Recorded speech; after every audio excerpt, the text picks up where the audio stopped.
Thank you so much. Thank you.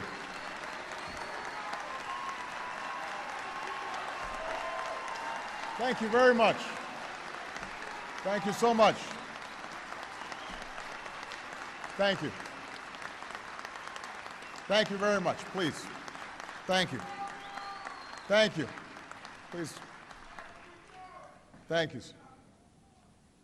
Secretary McDonald, Mr. Hallinan, distinguished guests, and most of all, our extraordinary veterans and your families. The last time I stood on these hallowed grounds on Memorial Day, our country came together to honor those who have fought and died for our flag. A few days before, our nation observed Armed Forces Day, honoring all who are serving under that flag at this moment. And today, on Veterans Day, we honor those who honored our country with its highest form of service. You who once wore the uniform of our Army, Navy, Air Force, Marines, or Coast Guard. We owe you our thanks. We owe you our respect, and we owe you our freedom. We come together to express our profound gratitude for the sacrifices and contributions you and your family made on the battlefield, at home, and at outposts around the world. But America's gratitude to our veterans is something always grounded in something greater than what you did on duty. It's also an appreciation of the example that you continue to set after your service has ended. Your example as citizens. Veterans Day often follows a hard-fought political campaign, an exercise in the free speech and self-government that you fought for. It often lays bare disagreements across our nation. But the American instinct has never been to find isolation in opposite corners. It is to find strength in our common creed, to forge unity from our great diversity, to sustain that strength and unity even when it is hard. And when the election is over, as we search for ways to come together, to reconnect with one another and with the principles that are more enduring than transitory politics. Some of our best examples are the men and women we salute on Veterans Day.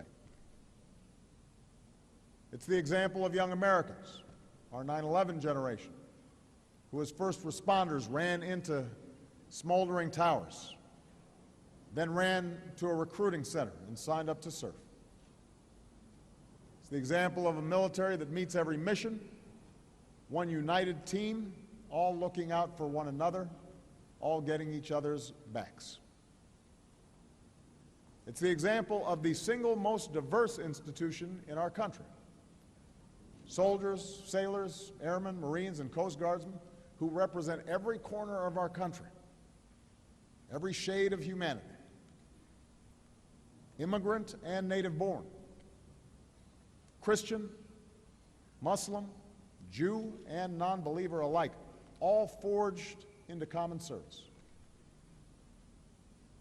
It's the example of our veterans, patriots, who when they take off their fatigues, put back on the camouflage of everyday life in America and become our business partners and bosses, our teachers and our coaches, our first responders, city council members, community leaders, role models, all still serving this country we love with the same sense of duty and with valor. A few years ago, a middle school student from Missouri entered an essay contest about why veterans are special. And this is what he wrote. When I think of a veteran, I think of men or women who will be the first to help an elderly lady across the street. I also think of someone who will defend everyone, regardless of their race, age, gender, hair color, or other discriminations. After 8 years in office, I particularly appreciate that he included hair color. But that middle schooler is right. Our veterans are still the first to help, still the first to serve. They are women, like the retired military policewoman from Buffalo who founded an AMVETS post in her community and is now building a safe place for homeless female veterans with children.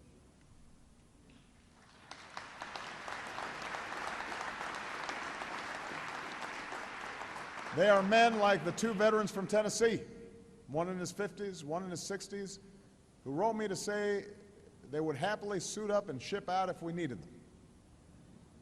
We might be just a little old, they wrote, but we will be proud to go and do what we were taught to do. Whenever the world makes you cynical, whenever you seek true humility and selflessness, look to a veteran. Look to someone like First Lieutenant Irving Lerner. Irving was born in Chicago to Russian Jewish immigrants during World War I. He served as a bombardier in the Army Air Corps, flying dozens of missions toward the end of World War II. When he returned home, Irving did what a lot of veterans do. He put his medals away. He kept humble about his service, started living a quiet life. One fall day, walking down Sheffield Avenue on Chicago's north side, a stranger stopped him. He said, "Thank you for your service," and he handed him a ticket to see the Cubs play in the World Series.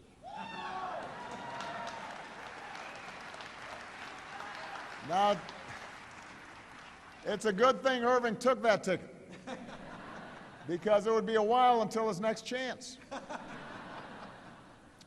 Irving worked hard managing the warehouses for his brother-in-law's tire company. He got married to a sergeant in the Women's Air Corps, no less.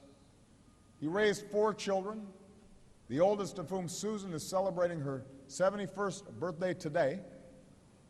And on a June morning, many years ago, another one of Irving's daughters, Carol, called to check in. Her mother answered, but was in a rush.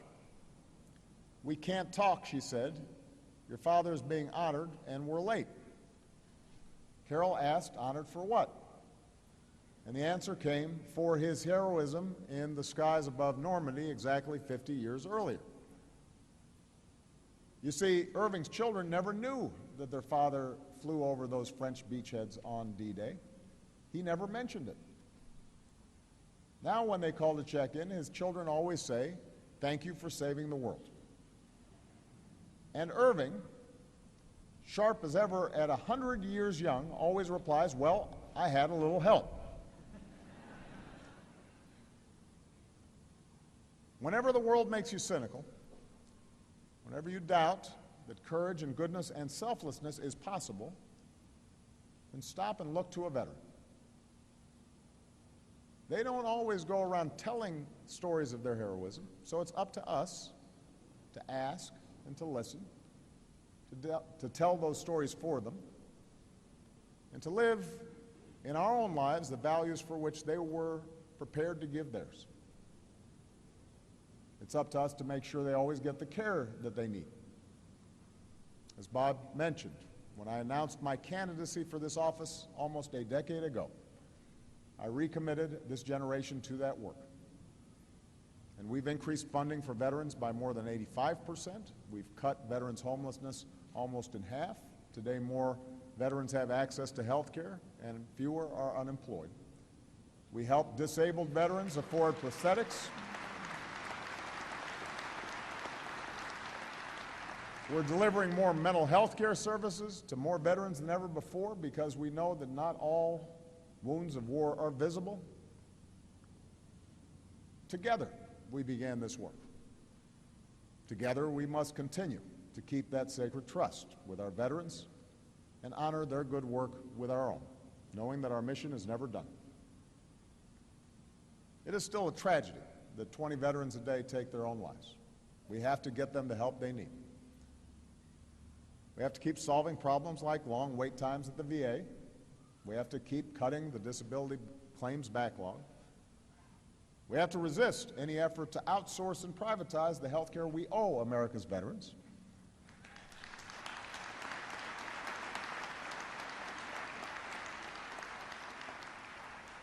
On Veterans Day, we acknowledge humbly that we can never serve our veterans in quite the same way that they served us, but we can try. We can practice kindness, we can pay it forward, we can volunteer, we can serve, we can respect one another, we can always get each other's backs. That is what Veterans Day asks all of us to think about. The person you pass as you walk down the street might not be wearing our nation's uniform today, but consider for a moment that a year or a decade or a generation ago, he or she might have been one of our fellow citizens who was willing to lay down their life for strangers like us. And we can show how much we love our country by loving our neighbors as ourselves. May God bless all who served and still do. And may God bless the United States of America.